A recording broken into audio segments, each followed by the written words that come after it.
is having an impact here in Southern California. There's a pro-Palestinian rally scheduled for tomorrow in front of the Israeli consulate in Los Angeles. Among the protesters will be a San Diego man whose family is still in Jerusalem and was struck by violence. NBC7's Omari Fleming is here with the story. Omari? Well, Catherine, Hatem Motassab says he came to San Diego to study construction engineering so he can have a better future. Tonight he's concerned about the future of his family in Jerusalem after his father suffered a gunshot wound from the ongoing conflict.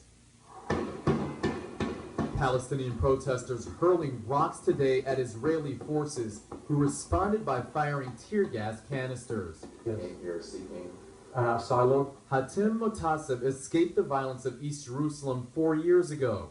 His father and brother not as lucky.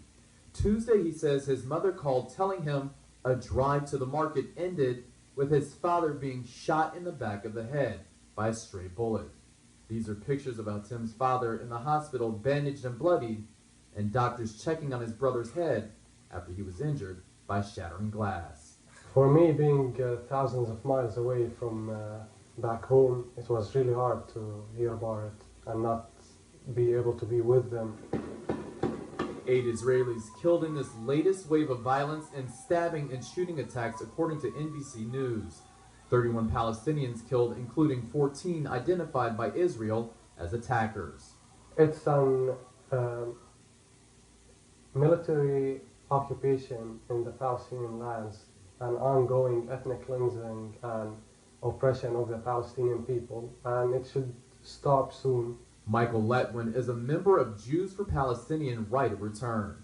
There are a growing number of Jews, certainly in this country, who understand that Israel is an apartheid state and don't want their names associated with that. And it's not a Jewish issue, it's not a non-Jewish issue, it's an issue of justice for all people. Hatem hoping Israelis and Palestinians locked in violence learn what he has during his time here in San Diego at Grossmont College. To look at how everybody here lives. Doesn't matter what is your ethnicity or color or religion. Everybody here lives together. So I hope we will have that back home. And we did reach out to several local pro-Israeli organizations. They declined to comment. The pro-Palestine protest will be tomorrow at 3 o'clock at the Israeli consulate in Los Angeles. Mark? Tonight we have learned nearly